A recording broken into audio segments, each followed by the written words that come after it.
My parents never saw me as their daughter, just as their backup plan for wealth. The night they threw me out with nothing but a suitcase, I had exactly $2,847 in my bank account and nowhere to go. I'm Maya Foster, 28 years old, and 3 weeks ago I inherited something that changed everything: my grandfather's $1.2 billion fortune. But when my parents demanded I sign it all over to them, I refused. What happened next exposed 15 years of secrets that would destroy them in front of everyone who mattered. If you're watching this, please subscribe and let me know where you are watching from. It all started 3 weeks ago when Grandpa's lawyer called with news that would tear my family apart. Sterling Holdings wasn't just a company, it was an empire. $5 billion in commercial real estate across Manhattan, with properties that defined the skyline. My grandfather, William Sterling, had built it from nothing, starting with a single brownstone in Brooklyn in 1975. For 15 years, my father Robert served as CFO. To the outside world, he was the perfect executive: Harvard MBA, member of 3 country clubs, always photographed at charity galas with my mother Patricia on his arm. But at home, he'd slide contracts across the dinner table between courses, saying family comes first, while his eyes calculated percentages. I worked as a financial analyst at Goldman Sachs, a job I'd earned despite my parents' insistence that I join the family business. They never understood why I needed my own path. Or maybe they did, and that's exactly why they hated it. Grandpa was different. Every Sunday, he'd invite me to his penthouse for chess and honest conversation. Maya, he'd say, moving his knight across the board, integrity isn't just about big decisions, it's about the thousand small choices that define who you are when no one's watching. In 2019, Dad had tried to get me to sign papers for an investment opportunity in the Caymans. The documents were deliberately vague, full of legal jargon designed to confuse. When I refused, he didn't speak to me for 3 months. Mom called me ungrateful, selfish, said I was breaking the family apart. But Grandpa noticed. He always noticed. And while my parents thought they were playing the long game, William Sterling was playing a longer one. None of us knew just how much he'd been watching, documenting, preparing for what would come after he was gone. The 2024 New Year's Eve party changed everything, though I didn't know it at the time. While my parents networked with Manhattan's elite in the ballroom below, Grandpa pulled me aside to his study. His hands trembled slightly as he handed me a small USB drive, encrypted and password protected. "When the time comes, you'll know what to do with this," he said, his voice lower than usual. "The password is your grandmother's birthday and our wedding anniversary. Don't let anyone know you have it." I slipped it into my purse, confused but trusting him completely. "Grandpa, is everything okay?" He smiled, but it didn't reach his eyes. "Everything will be exactly as it should be." The months that followed felt like a chess match I couldn't see. Mom started asking more questions about my Goldman Sachs bonuses, my savings, whether I'd considered better investment strategies. She'd mentioned family friends who'd made fortunes through creative financing, with a knowing look that made my skin crawl. In June 2024, Dad presented another opportunity, a family project that required my signature as a board member of a subsidiary I didn't even know existed. The paperwork was thick, deliberately overwhelming. When I asked for time to review it with my own lawyer, his face turned red. "We're your family, Maya. We don't need lawyers between us." But I held firm. I'd learned from 2019. The project proceeded without me, and the atmosphere at family dinners grew arctic. Mom would make comments about ungrateful children who forgot where they came from. Dad would discuss succession planning loudly on phone calls, making sure I heard every word about loyalty and family values. What none of us knew was that Grandpa had already seen everything he needed to see. William Sterling was a legend in New York real estate, but not for the reasons you'd think. While others built their fortunes on leverage and legal gray areas, Grandpa built his on handshakes and kept promises. "Integrity is non-negotiable," he'd tell anyone who'd listen, and he meant it. He'd started with nothing. A young man from Queens with a high school diploma and a work ethic that could move mountains. That first brownstone? He'd saved for 5 years working 3 jobs. By 1990, he owned 50 properties. By 2000, Sterling Holdings was worth $1 billion. By 2020, $5 billion. But success hadn't softened him. If anything, it sharpened his eye for deception. In 2022, during a routine board meeting, he'd noticed discrepancies in the financial reports. Small things, a consulting fee here, a management expense there, patterns that only someone who'd built every brick of the empire would recognize. He'd hired an independent auditor quietly, paying from his personal accounts. The preliminary findings troubled him enough that he'd started preparing, not just financially, but legally. Every document, every provision, every safeguard put in place with the precision of a master chess player. On September 15th, 2025, Grandpa died of a massive heart attack in his sleep. He was 82 years old, had just closed a $200 million acquisition the week before, and seemed in perfect health at our last Sunday chess game. The funeral was held 3 days later at St. Patrick's Cathedral. The mayor spoke. The governor sent condolences. The Wall Street Journal ran a front-page tribute. But while everyone else mourned the loss of a titan, my parents were already dividing his empire in their minds. They had no idea he'd already made his final move. The funeral reception hadn't even ended when I overheard my parents in the coat room, voices low but urgent. Mom was already on the phone with Christie's auction house about Grandpa's art collection. Monet, Basquiat, Warhol, pieces worth hundreds of millions. "We need to move fast," she whispered, "before anyone starts asking questions." Dad had pulled 3 board members aside near the bar, their heads bent together like conspirators. I caught fragments. Smooth transition, maintaining control, family leadership. He'd already printed new business cards listing himself as CEO, though Grandpa's body had been in the ground for less than 2 hours. When I approached to say I was leaving, Mom gripped my arm. "Remember, Maya, we need to present a united front. Don't speak to any lawyers or board members without consulting us first, and definitely don't make any statements to the press." "About what?" I asked. Dad's look was sharp. "About anything. The less you say, the better for everyone. You wouldn't want to create complications, would you?" That night, they called an emergency family meeting at their Upper East Side townhouse. The agenda, Mom said, was protecting Grandpa's legacy. But when I arrived, I found estate lawyers already there, documents spread across the dining table like battle plans. "We need to be strategic," Dad announced. "The will reading is in 2 days. Whatever happens, we maintain family control. Maya, you'll need to support whatever decisions we make, for the good of the company." The lawyers nodded along, clearly well compensated for their agreement. But something in their eyes suggested they knew more than they were saying. One kept glancing at his watch, as if counting down to something. 2 days. September 20th. The will reading that would change everything. Marcus Coleman's law office occupied the entire 47th floor of a Madison Avenue high-rise. September 20th, 2:00 p.m. Sharp. My parents arrived 15 minutes early with their own legal team. 3 lawyers from Patterson and Associates, briefcases ready for war. Marcus, a distinguished black man in his mid-40s with kind eyes behind wire-rimmed glasses, welcomed us into his conference room.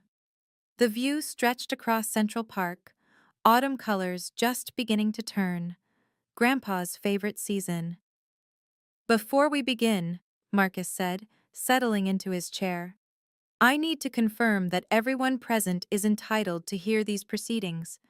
Mr. and Mrs. Foster, Miss Foster, you're all named in the document." Dad leaned forward. "Let's skip the formalities, Marcus. We all know William left the company in family hands." Marcus opened a leather folder, revealing a document thicker than expected. "The last will and testament of William James Sterling, executed August 1st, 2025, superseding all previous versions." Mom's lawyer started recording on his phone. Marcus continued. To my son-in-law, Robert Foster, and daughter-in-law, Patricia Foster, I leave the sum of $1 each, having already provided for them generously during my lifetime through their salaries and benefits at Sterling Holdings. The room went silent. Dad's face flushed deep red. To my granddaughter, Maya Elizabeth Foster, I leave the entirety of my remaining estate, including all shares of Sterling Holdings, all real estate properties, all investment accounts, and all personal possessions. Current valuation, approximately $1.2 billion. This is a mistake, Dad slammed his hand on the table. Check again. Marcus turned the page. There is, however, one condition. Clause 7.3 requires a complete independent audit of Sterling Holdings within 30 days of my death. Only upon successful completion does the inheritance transfer become final. Mom stood up. We'll contest this. He wasn't of sound mind. The will includes a psychological evaluation from Mount Sinai Hospital dated July 28, 2025, Marcus replied calmly. Mr. Sterling anticipated your concerns. The ride back to my parents' townhouse was silent except for Mom's furious typing on her phone. She was already texting her society friends, damage control in real time. Dad drove like he was attacking the road, taking corners too fast, honking at pedestrians who dared to use crosswalks. The moment we walked through the door, the explosion came. How long have you been planning this? Dad's voice echoed off the marble foyer. How long have you been poisoning him against us? I didn't even know about the will. Bullshit! Mom threw her purse onto the couch. All those Sunday visits, those private little chess games, you manipulated a dying old man. They'd already prepared for this. On the dining table sat a stack of documents, powers of attorney, transfer agreements, trust formations. Everything predated, waiting only for my signature. Sign these, Dad commanded. Transfer everything to a family trust. We'll manage it properly, the way William would have wanted if he'd been thinking clearly. I picked up the first document. It would give them complete control, leaving me as a beneficiary in name only, with no voting rights, no access to funds without their approval. You have no experience running a billion-dollar company, Mom said, her voice switching to false concern. You're 28 years old, Maya. You analyze spreadsheets at Goldman Sachs. This is beyond you. Think about the employees, Dad added. Thousands of families depend on Sterling Holdings. You destroy their livelihoods with your inexperience. The papers felt heavy in my hands. Every instinct from childhood screamed to comply, to keep the peace, to trust family. I need time to think, I said. Dad's jaw clenched. You have until morning. After that, we'll have no choice but to protect the company from your selfishness. At 11 p.m., alone in my childhood bedroom, I remembered the USB drive. My hands shook as I entered the password. Grandma's birthday, their wedding anniversary. The drive opened to reveal dozens of folders, each meticulously labeled by year. The first email was from 2010. Dad to an offshore account manager. Transfer complete. Delete all correspondence. Attached, a Sterling Holdings invoice for consulting services, $2.3 million. The consultant company didn't exist. I kept reading. 2015. Mom authorized a $5 million marketing expense that traced to a Cayman Islands shell company she controlled. 2018. Dad diverted a $12 million property sale into accounts under fake vendor names. 2020. Both parents signed off on phantom construction costs totaling $30 million. 15 years. Over 200 transactions, each one with their digital signatures, their approval codes, their fingerprints all over the theft. The USB contained everything: bank statements, emails, wire transfer confirmations. Grandpa had documented it all. The final folder was labeled for Maya. Inside, a single document. A letter from Grandpa, dated 1 week before his death. My dear Maya, if you're reading this, you've discovered what I've known for 3 years. Your parents have stolen systematically from the company, from our employees, from our shareholders. I gave them every opportunity to come clean. Instead, they grew bolder. The audit will reveal everything. Trust Marcus. Trust the process. And trust yourself. You have the integrity this company needs. All my love, Grandpa. I stared at the screen until my eyes burned. Downstairs, I could hear my parents on a conference call, planning tomorrow's board meeting, discussing how to handle me. I made my decision. I would not sign away Grandpa's legacy to the people who'd been robbing it blind. Tomorrow, they would know my answer. 7 a.m., September 21st. I walked into the breakfast room where my parents sat with their lawyers. Documents spread between the coffee and croissants. They looked up expectantly, Mom already extending a Mont Blanc pen. I'm not signing. The words hung in the air like a grenade with the pin pulled. Dad's coffee cup stopped halfway to his lips. Mom's smile froze, then shattered. What did you say? Dad's voice was dangerously quiet. I said I'm not signing. Grandpa left the company to me. He had his reasons. Mom stood slowly. You ungrateful little bitch. After everything we've done for you, private schools, Yale, connections at Goldman Sachs, all paid for with stolen money? The words escaped before I could stop them.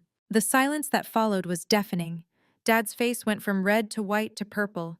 Get out. His voice was barely human. You have 30 minutes to pack what you can carry. Security will escort you out.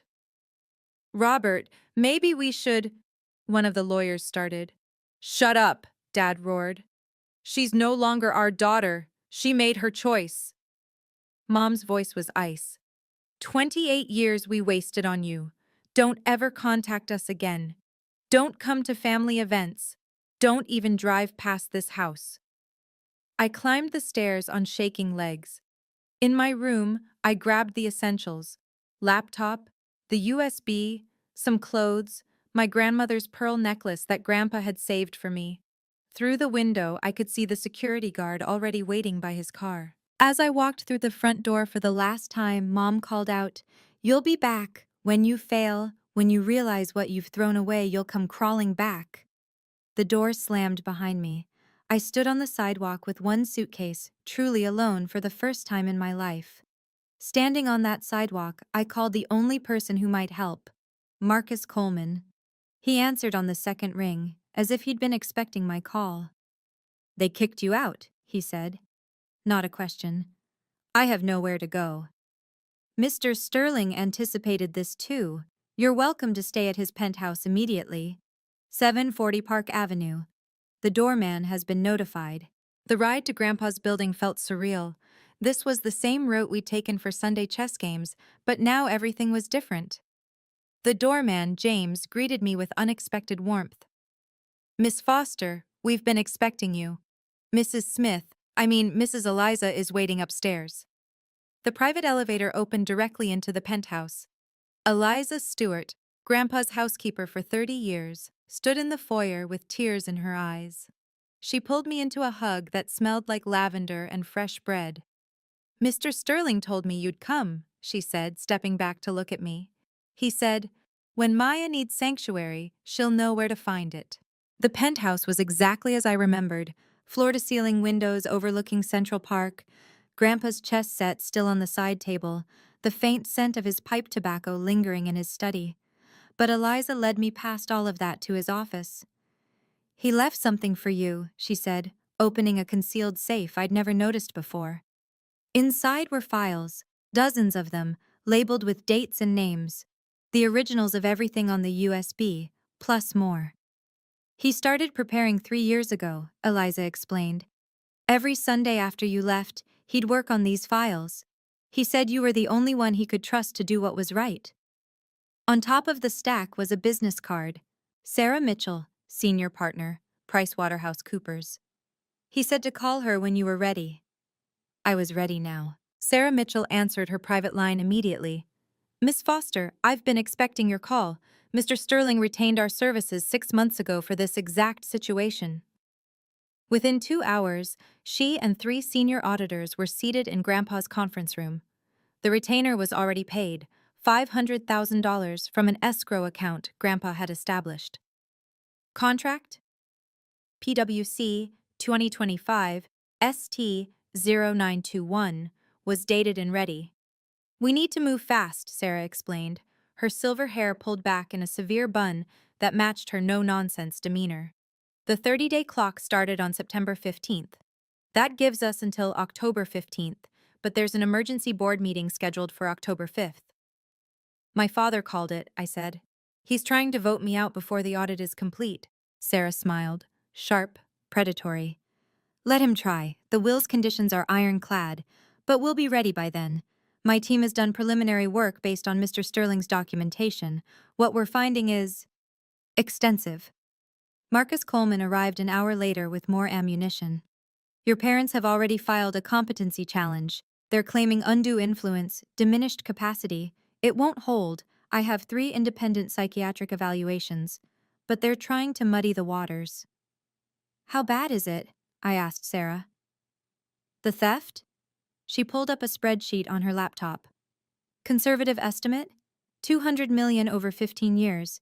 But it could be as high as 500 million when we factor in lost interest, diverted opportunities, and shadow subsidiaries. That's impossible to hide, I said.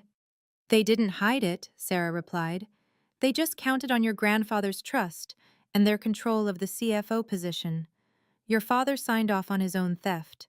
Your mother co-signed as board secretary. October 5th, 14 days to prepare for war. The board meeting would be at the Waldorf Astoria, neutral ground. We'll be ready, Sarah promised. They won't know what hit them. September 23rd. Dad struck first, calling an emergency board meeting for that afternoon. 20 board members, 12 of them golf buddies or business associates he'd cultivated for years. The agenda: leadership transition and competency review. Marcus and I watched via video link. I wasn't invited, but corporate bylaws required all shareholders to have access. Dad stood at the podium like he owned the room. William Sterling was a great man, but his final months were marked by confusion and poor judgment. Leaving the entire company to an inexperienced analyst goes against everything he built. Heads nodded around the table. Mom sat to his right, taking minutes that would undoubtedly support whatever narrative they were building. I propose we invoke the emergency succession clause, Dad continued. Transfer temporary control to experienced leadership while the will is contested. But then something unexpected happened. Thomas Crawford, the longest-serving board member besides Grandpa, stood up. Robert, I've reviewed the will. It's clear William wanted an audit. Why not wait for the results? Because every day of uncertainty costs us millions, Dad shot back. Or costs you millions. This from Margaret Walsh, head of the audit committee. I've been getting calls from PWC. They've found some interesting patterns in our books. Dad's face flushed. If there are irregularities, they happened under William's watch. All the more reason for new leadership. The vote was called. 12 in favor of Dad's proposal, 8 against. Not enough for the 2/3 majority needed. We'll reconvene October 5th, Dad announced, his jaw tight. By then, I expect everyone to understand what's at stake. After the feed cut, Marcus turned to me. 8 board members are willing to listen. That's more than we hoped. Sarah nodded from across the table. By October 5th, they'll have much more to consider. By September 28th, Sarah's team had uncovered a labyrinth of deception that made my USB discoveries look like pocket change. She called an urgent meeting at the penthouse, her usual composure cracked. Maya, this is criminal, not just civil fraud. Criminal. She spread forensic accounting reports across Grandpa's dining table. Red flags everywhere. Shell companies in the Cayman Islands with Mom listed as sole beneficiary. Paradise Holdings, Sterling Sunset LLC, Foster Family Trust International. 5 trusts, each hiding millions. Your father signed 47 contracts with vendors that don't exist, Sarah continued. The addresses are parking lots in Newark, empty warehouses in Queens, but the payments, all real, all authorized by him. The numbers were staggering. 2010 to 2015, $67 million. 2016 to 2020, 84 million.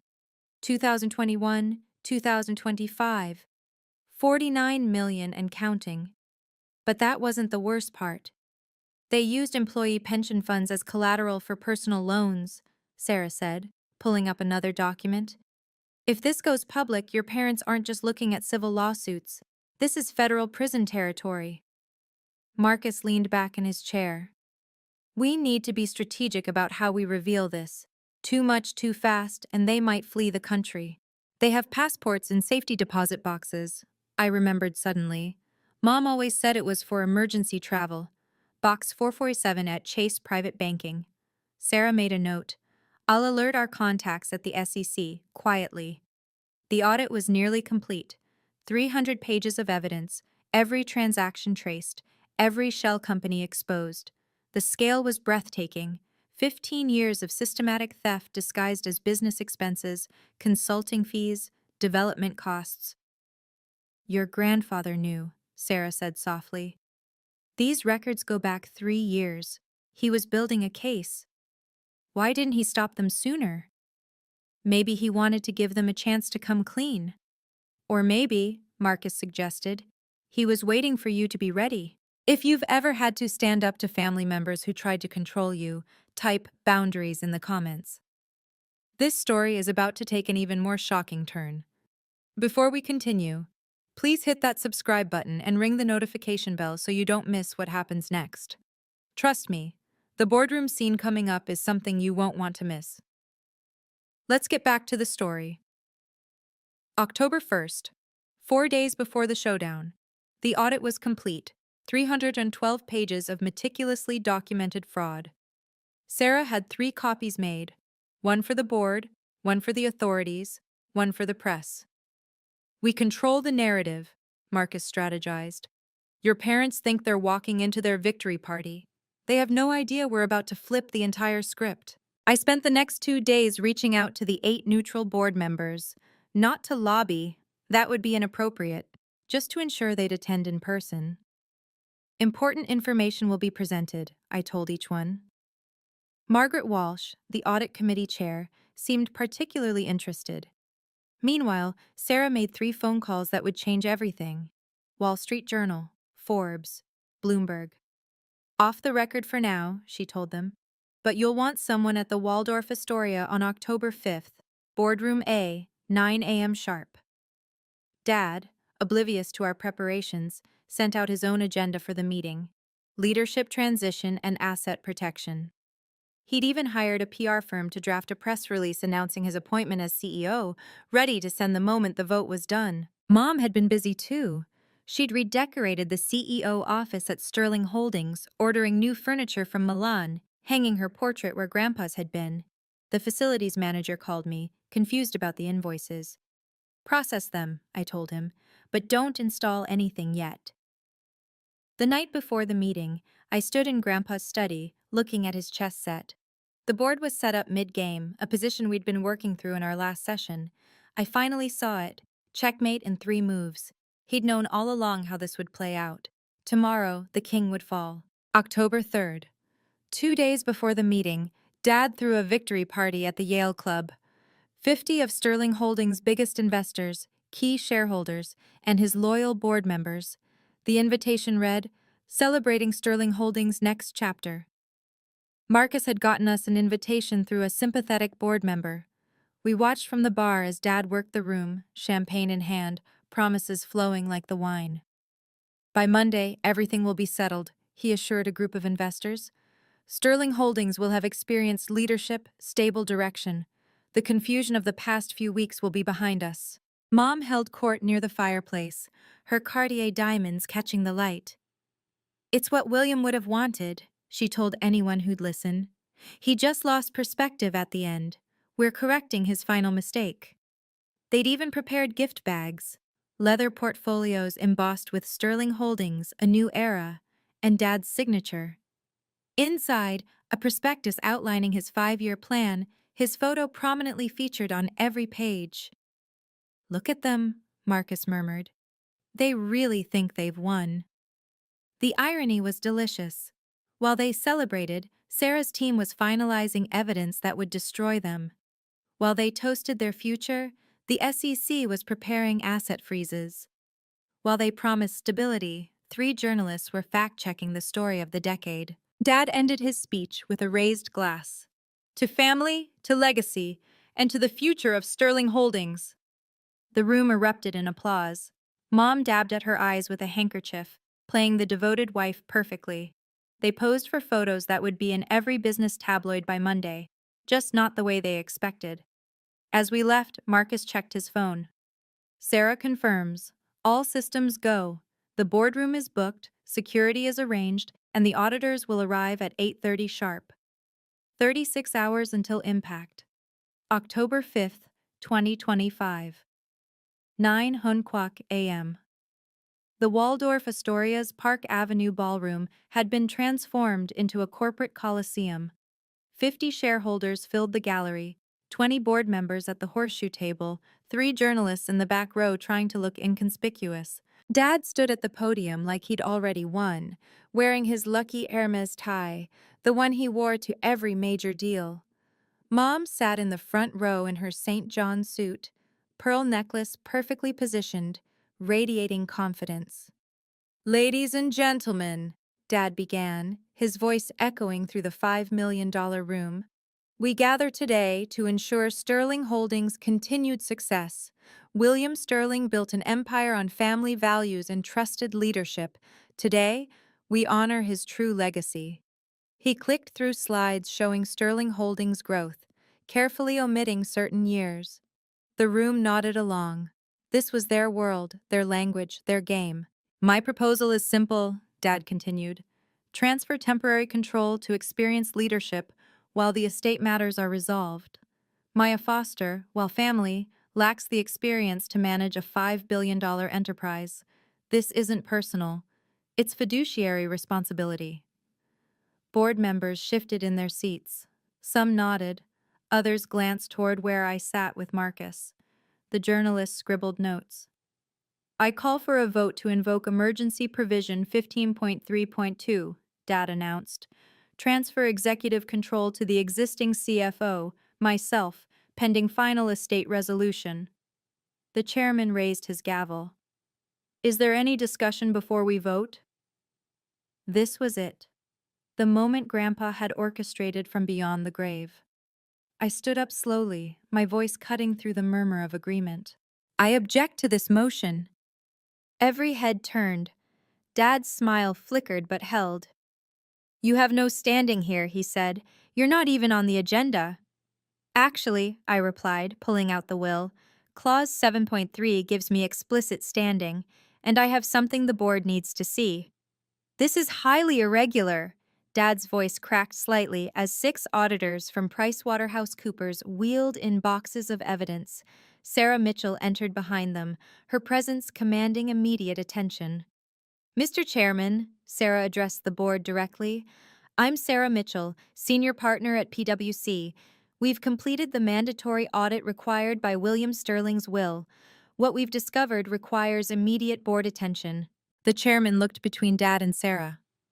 "Robert, were you aware of this audit?" "It's irrelevant," Dad started. "It's mandatory," Marcus interrupted, standing beside me. "Clause 7.3 of the will. No estate transfer without a complete independent audit. We have 30 days. Today is day 20. Sarah opened her laptop, connecting it to the room's presentation system. "May I?" The chairman nodded slowly. The journalists leaned forward. The first slide appeared. Sterling Holdings Forensic Audit. Executive Summary. "Over the past 15 years," Sarah began, her voice clinical, "our audit has identified systematic irregularities in Sterling Holdings' financial records." Dad stood up. "This is an ambush. I demand—" "Sit down, Robert." The chairman's voice was steel. "Let's hear what PwC found." Mom's perfectly composed face had gone pale. She reached for her phone, but her lawyer placed a hand on her arm, shaking his head. Sarah clicked to the next slide. A graph showing money flows, red lines spiraling outward like blood vessels. $200 million in confirmed unauthorized transfers, all bearing executive approval signatures. Gasps rippled through the room. The journalists' fingers flew across their phones. "That's impossible," Dad said, but his voice had lost its authority. "Would you like to see the documentation?" Sarah asked. "We have copies for every board member." The 6 auditors began distributing bound reports, each one thick as a phone book. The evidence Grandpa had spent 3 years gathering was about to destroy everything my parents had built on lies. Sarah clicked to the next slide. Systematic embezzlement, 2010-2025. The room fell absolutely silent. Even the air conditioning seemed to pause. "Let's start with Paradise Holdings LLC," Sarah said, pulling up incorporation documents. "Registered in the Cayman Islands, January 2010. Beneficiary, Patricia Foster. Total transfers from Sterling Holdings, $37 million. Mom stood abruptly. "This is fabricated. I demand to see—" Sarah clicked again. Mom's signature, bold and unmistakable, authorizing a consulting payment of $3.2 million. Then another, and another, 50 documents in rapid succession, each with her authorization. "Shall we continue?" Sarah asked. Mr. Robert Foster, CFO, authorized 47 contracts with non-existent vendors. Click. Harbor Consulting. Address is a parking lot in Newark. Click. Meridian Services, incorporated 3 days before receiving $4.7 million. Click. Foster Financial Advisory. The registered agent is Mr. Foster's personal attorney. The board members were flipping through their reports now, faces growing more shocked with each page. Margaret Walsh from the audit committee looked physically ill. "Page 127, Sarah directed. "You'll find email correspondence from 2019. Mr. Foster to an offshore account manager. Subject line, hide this from William at all costs." Dad's lawyer whispered urgently in his ear, but Dad pushed him away. "These emails were taken out of context." "Context?" Sarah pulled up the full email chain. "You wrote, quote, 'William is getting suspicious. Move everything to the secondary Cayman account. Delete all traces from the Sterling servers.'" End quote. The Wall Street Journal reporter was typing so fast her phone was shaking. The Forbes photographer had started taking pictures of the presentation slides. 200 million confirmed, Sarah stated. Possibly up to 500 million when we include lost opportunities and interest. The chairman's gavel fell like thunder. "This meeting is now a formal investigation hearing." Dad's attempt to defend himself only made things worse. These were normal business expenses, consulting fees, development costs. "Really?" Sarah pulled up a new document. "Then explain this invoice. December 2019, $4 million to Meridian Services for property development consultation on the Brooklyn waterfront project." That was legitimate. "The Brooklyn project was canceled in 2018, Sarah interrupted, a year before this payment. The room erupted. Board members shouted questions. Shareholders demanded answers. Through it all, the journalists documented everything. Mom tried a different approach, tears suddenly appearing. "This is a misunderstanding, perhaps some accounting errors." "Accounting errors?" Sarah's voice could have frozen fire. "Mrs. Foster, you personally signed off on 73 transfers to accounts you controlled. Would you like to explain the 5 trust funds in your children's names? Excuse me, in the names of children who don't exist?" That's when Dad made his fatal mistake. In desperation, he turned on Mom. "I didn't know about all of Patricia's accounts. She handled the offshore—" "Robert!" Mom shrieked, her composure finally shattering completely. But he continued, trying to save himself. "Check the records. After 2020, I stopped signing. It was all her." Sarah smiled coldly.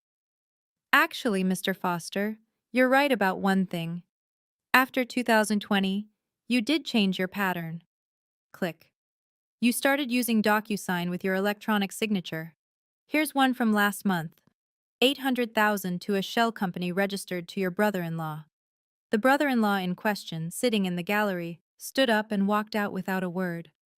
Marcus leaned over to me and whispered, "Your grandfather would be proud. They're destroying themselves." The chairman stood up. "I'm calling a recess. Security, ensure Mr. and Mrs. Foster remain in the building. Someone contact the authorities." Dad's face had gone from red to white to a concerning shade of gray. After the recess, Marcus stood at the podium holding a sealed envelope. "Before we proceed with the legal implications, William Sterling left a letter to be read to this board." The room settled into tense silence. Even my parents, now seated with security nearby, stopped their frantic whispering with lawyers. Marcus broke the seal and began reading in his clear, steady voice. "To the Board of Sterling Holdings, I write this letter on August 8, 2025, knowing I may not live to see its contents revealed. For 3 years, I have documented the systematic theft of company resources by Robert and Patricia Foster. I gave them countless opportunities to confess, to make amends. They chose instead to accelerate their crimes. I did not act sooner because I needed irrefutable proof. More importantly, I needed to ensure the company's future would be in capable hands. My granddaughter, Maya Foster, has demonstrated the integrity that Sterling Holdings requires. She refused to sign fraudulent documents despite family pressure. She chose honesty over comfort. The audit will reveal everything. When it does, I ask the board to remember, I built this company on handshakes and kept promises. One generation of thieves cannot destroy 5 decades of honor. Maya has the moral compass to restore what was taken, not just money, but trust. I leave my legacy not to blood, but to integrity. William Sterling." The letter's date was confirmed by 3 witnesses, including his doctor. 1 week before his death, Grandpa had known exactly what would happen in this room.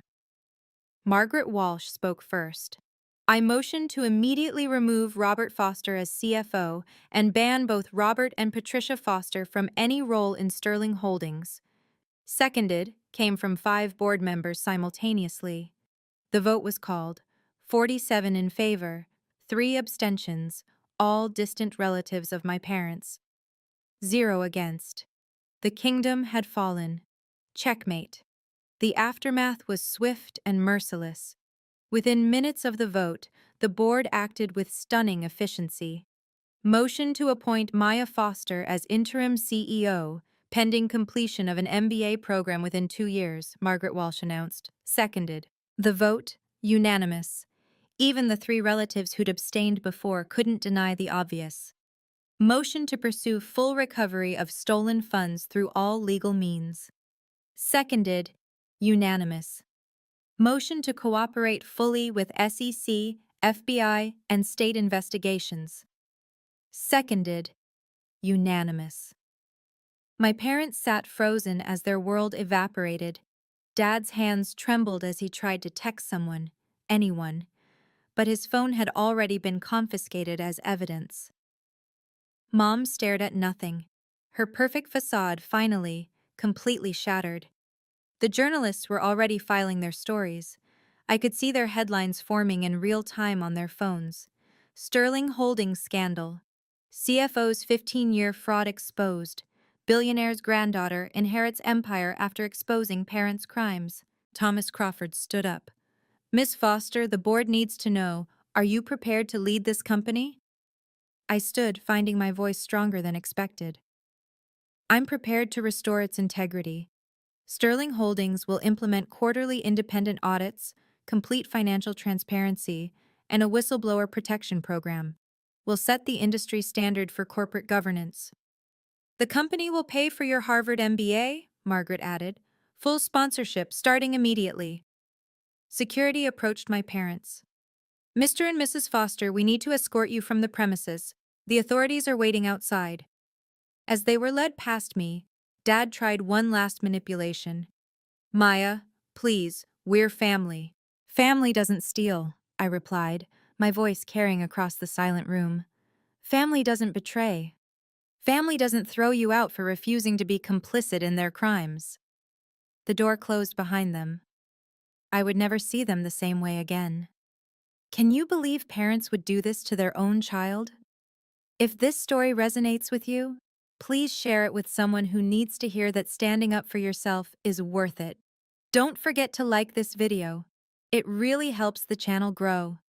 We're almost at the conclusion, and trust me, you'll want to hear how I handled the aftermath. Back to the story. Within 2 hours, the story exploded across every major outlet. The Wall Street Journal's push notification hit phones at 11:47 a.m. Breaking: Sterling Holdings, CFO removed, after $200 embezzlement exposed by daughter. Forbes followed at 11:52. From CFO to criminal investigation, the Sterling family scandal that shocked Wall Street. By noon, #Sterling scandal was trending nationally on every platform. Bloomberg TV interrupted regular programming for a special report. Sarah Mitchell, composed and professional, gave a brief interview confirming only the facts presented to the board. The market reacted immediately, but surprisingly, Sterling Holdings stock jumped 12%. Investors saw the removal of corrupt leadership and installation of transparent governance as a massive positive. One analyst on CNBC called it the most dramatic corporate cleansing in a decade. My phone exploded with messages. LinkedIn showed 10,000 reactions to news articles in the first hour. Goldman Sachs colleagues reached out with support. 3 headhunting firms called offering CEO positions at other companies. I declined them all. The photograph that went viral was perfect in its irony. My parents being escorted out of the Waldorf Astoria's service entrance while, visible through the glass doors, the board was applauding my first address as CEO. The New York Post ran it with the headline, "Reversal of Fortune." By 3 p.m., the SEC had issued a statement. We are investigating serious allegations of financial fraud at Sterling Holdings. We commend the new leadership for their transparency and cooperation. The security footage from the boardroom, someone had leaked it, showed the exact moment Dad realized he'd lost everything. That frame became a meme within hours. The face of consequences. Margaret Walsh told me later, "In 30 years on boards, I've never seen such a complete reversal. Your grandfather orchestrated this perfectly." He had. Even in death, William Sterling protected what mattered most. The transition was formalized that afternoon in the same boardroom. This time, no drama, just paperwork and pragmatism. Maya Foster, you are hereby appointed Interim Chief Executive Officer of Sterling Holdings, effective immediately, the chairman announced, contingent upon completing an MBA within 24 months. I signed the documents with Grandpa's Mont Blanc pen, the one he'd used to sign every major deal. Eliza had brought it from the penthouse, knowing he'd want me to use it. Harvard Business School has already approved expedited admission, Margaret informed me. You'll start in January, executive track. The company will cover all expenses plus a continued CEO salary. The numbers were staggering, but secondary. What mattered was the responsibility. 3,000 employees, 200 properties, billions in assets. The youngest CEO in the company's 50-year history at 28. Your first task, the chairman said, is stabilizing operations. The senior management team has agreed to stay, except for those implicated in the fraud. 7 executives connected to my parents' schemes had already submitted resignations. Clean house, fresh start. The press release went out at 4 p.m. Sterling Holdings announces new leadership, commits to transparency and governance reform. My official photo, taken just an hour earlier, showed me in Grandpa's former office, his portrait visible behind me. The symbolism wasn't subtle, but it didn't need to be. That evening, I held my first all-hands meeting via video conference. 3,000 employees watching their new, young CEO who'd just exposed her own parents. Sterling Holdings was built on integrity, I told them. We lost our way, but we're finding it again. Your jobs are safe, your pensions are protected, and your trust will be earned back, day by day, decision by decision. The employee response was overwhelming, 97% approval in the anonymous instant poll. I was no longer Robert and Patricia Foster's daughter. I was William Sterling's heir. October 10th.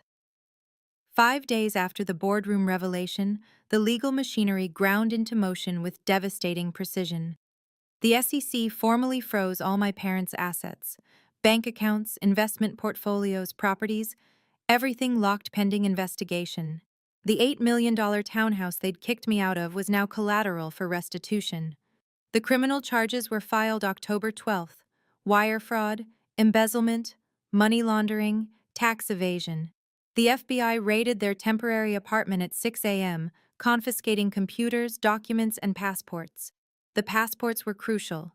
They'd booked flights to Switzerland for that evening. By October 15th, the plea negotiations began. The evidence was so overwhelming that their lawyers advised against trial. The deal?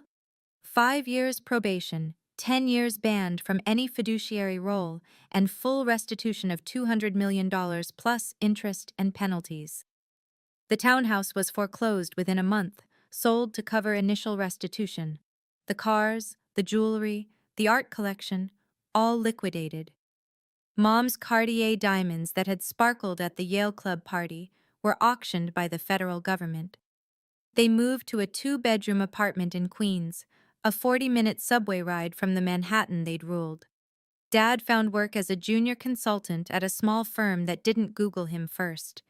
They fired him 3 days later when the news alerts caught up.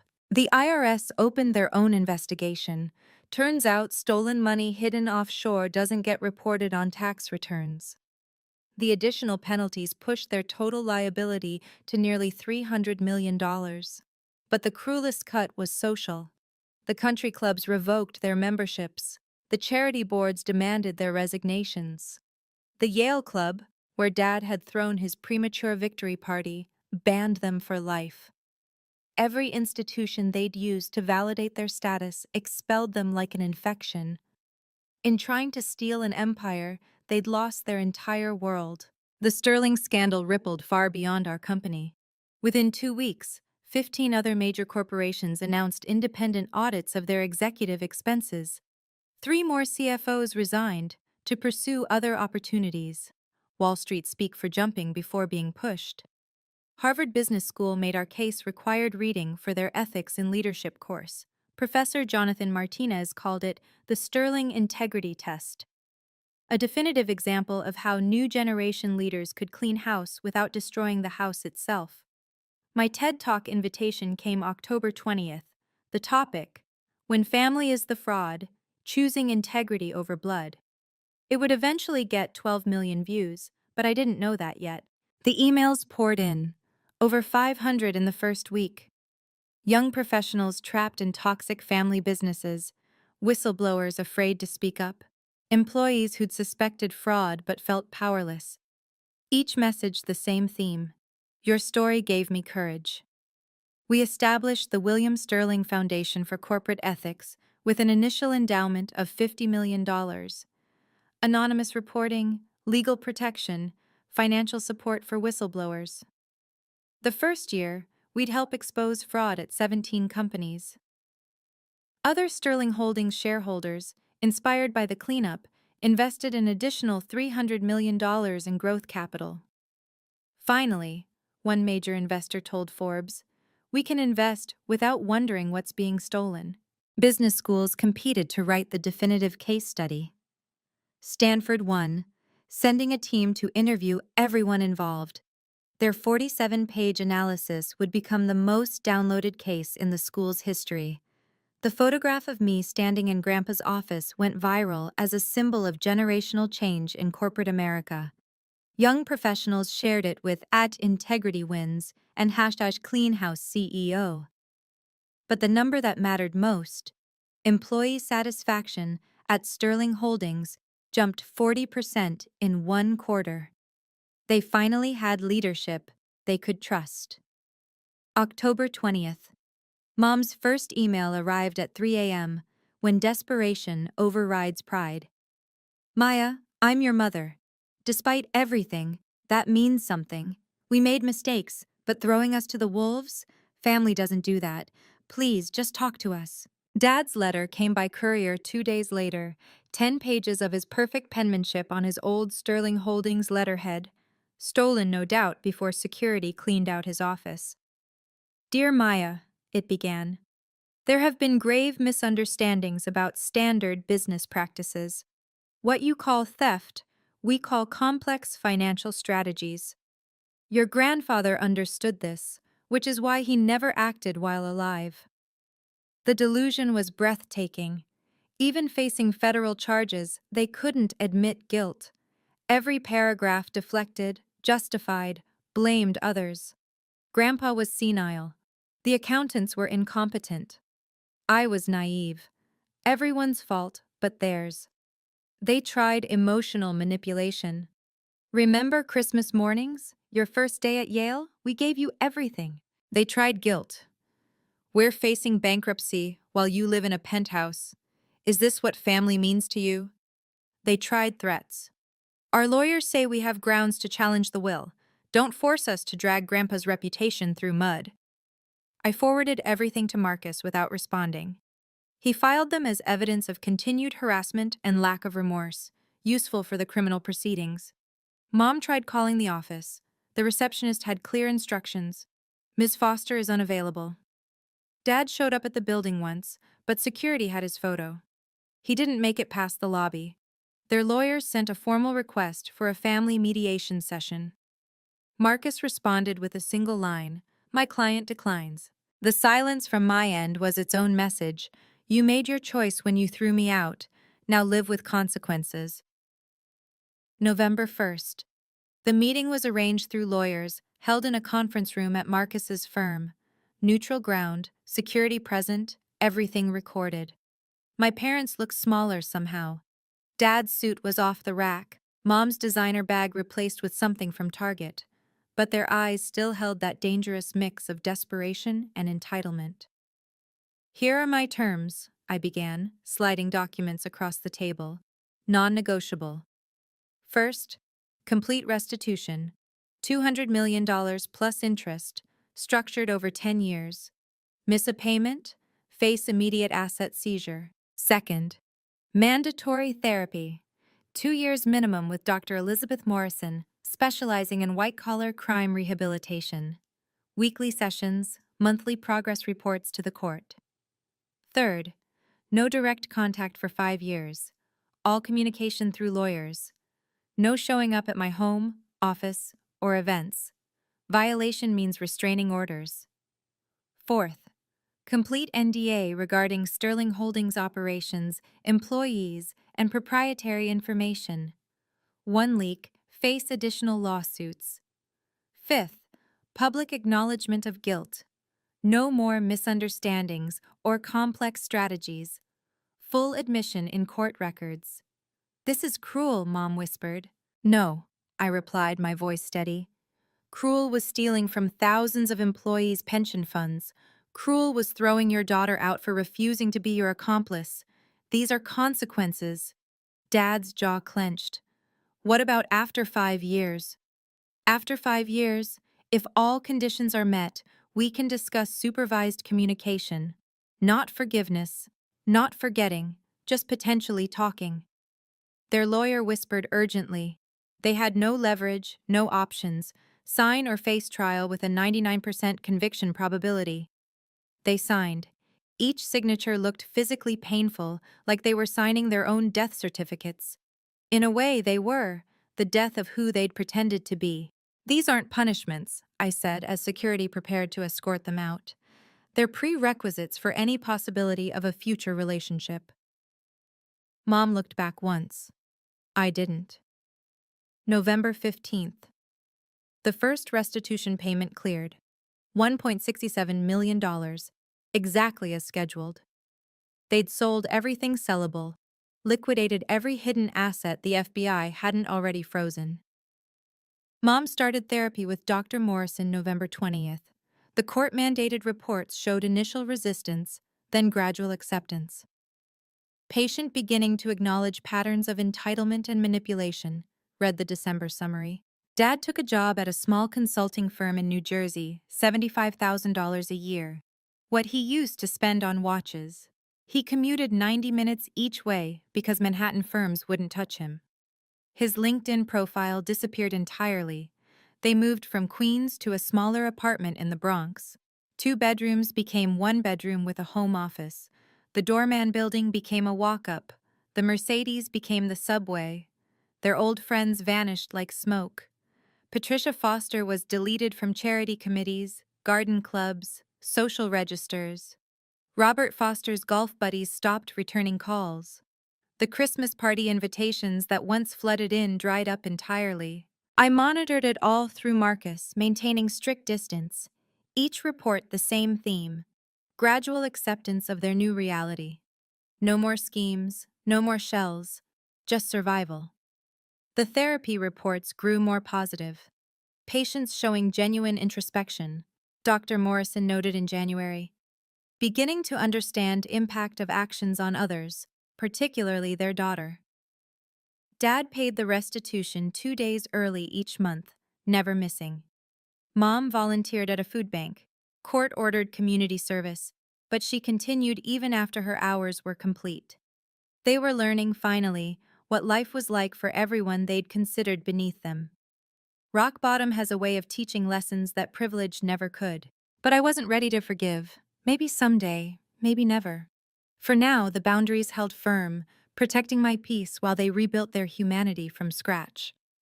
Q4 2025 results exceeded every projection.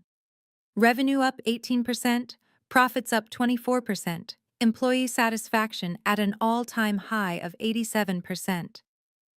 The numbers told a story. Integrity was profitable. The new Ethics Committee, chaired by Margaret Walsh, implemented quarterly independent audits. No more black boxes, no more offshore mysteries. Every dollar tracked, every transaction transparent. We published our audit results publicly, unprecedented for a private company. The Whistleblower Protection Program received 17 reports in its first month. 14 were minor issues, quickly resolved. 3 revealed mid-level managers running their own schemes inspired by my parents' example. All 3 were terminated, prosecuted, and their victims made whole. We acquired 5 properties in Q4, worth $300 million total. Each deal clean, transparent, win-win. Sellers actually preferred working with us now. They knew we wouldn't play games. Employee bonuses increased 30% across the board, funded by money no longer being stolen. The pension fund, once used as my parents' personal collateral, was reinforced with an additional $50 million cushion. I instituted CEO office hours. Any employee could book 15 minutes to discuss concerns directly. The first month, I met with over 100 people. They weren't used to leadership that actually listened. The Harvard MBA program started January 2026, executive track designed for working CEOs. Classes Tuesday, Thursday, leading Sterling Holdings Friday, Monday. Exhausting but essential. I needed to earn the knowledge to match the position. Your grandfather would be amazed, Eliza told me one Sunday as I studied in his old library. You're not just saving the company, you're making it what he always dreamed it could be. The portrait of Grandpa in my office seemed to approve. We'd turned his checkmate into a whole new game, one where integrity was the only winning move. 6 months after the boardroom confrontation, life had settled into a rhythm I never could have imagined. CEO by day, MBA student by night, but somehow more at peace than ever before. The penthouse became my sanctuary. Grandpa's chess set remained on the side table, that final position still displayed. Some evenings, I'd sit there, playing out variations, understanding more each time about his long game. Therapy helped, not court-mandated like my parents, but voluntary. Dr. Sarah Smith helped me process the trauma of family betrayal, the weight of sudden responsibility, the grief of losing the parents I thought I had. You're not responsible for their choices, she reminded me weekly. You're only responsible for your response. I started mentoring 5 young professionals from similar situations: toxic family businesses, pressure to compromise ethics, the impossible choice between integrity and belonging. We met monthly, sharing strategies for setting boundaries while building success. The Harvard program was intense but invaluable. My classmates included CEOs of Fortune 500 companies, all decades older. They treated me with curiosity at first, then genuine respect as they learned my story. "You did at 28 what most of us couldn't do at 50, one told me after I presented the Sterling Holdings case. "You chose truth over tribe." Grandpa's portrait now hung in the Sterling Holdings main lobby with a plaque. William Sterling, 1943-2025. Integrity is non-negotiable. Employees touched it for luck when they passed, a talisman of honest leadership. Sunday mornings, I still went to his study. Sometimes Eliza joined me, sharing stories about Grandpa I'd never heard. How he'd agonized over what to do about my parents. How he'd planned everything to protect me while teaching them consequences. "He loved you all," she said. "But he loved justice more. Victory without healing is just delayed defeat." I was healing now, building something new on the foundation of truth. Christmas 2025. The penthouse glowed with subtle decorations. Nothing like the ostentatious displays my parents had favored. Just warm lights, a simple tree, and peace I'd never felt during family holidays. A card arrived from my parents, forwarded through Marcus. I left it unopened on the mantel. Maybe someday I'd read it. Not today. The Sterling Holdings holiday party was held in the main conference room. No more rented ballrooms, no more showing off. Just the team that had weathered the storm together, celebrating what we'd built from the ashes. "A toast," I said, raising my glass of champagne. "To William Sterling, who taught us that integrity isn't just a word on a wall. To our employees who trusted new leadership. To transparency, accountability, and doing the right thing, especially when it's hard. To our CEO," Margaret Walsh added, "who showed us that courage can come from unexpected places." The room erupted in genuine applause, no forced corporate enthusiasm. Real appreciation from people who'd watched me expose my own parents to save their jobs. That evening, I announced the William Sterling Scholarship Fund, full college tuition for employees' children who demonstrated both financial need and ethical leadership. Funded with $10 million annually, enough for 50 students. The applications poured in immediately, stories of young people who, like me, wanted to build something honest in a world that often rewarded deception. As midnight approached, I stood in Grandpa's study, looking out at the city lights. Manhattan sprawled below, glittering with ambition and dreams. Somewhere out there, my parents were spending Christmas in their one-bedroom apartment, maybe finally understanding what they'd lost. Family isn't always blood. Sometimes it's the people who stand by you when you stand for what's right.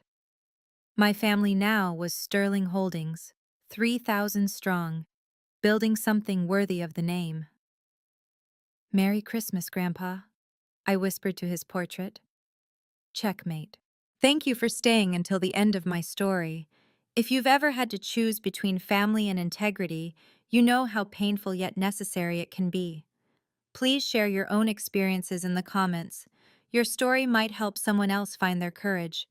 If this video resonated with you, please subscribe and hit the notification bell. I share stories about standing up for yourself, setting boundaries, and finding your power every week. Remember, your worth isn't determined by anyone else's opinion, not even family.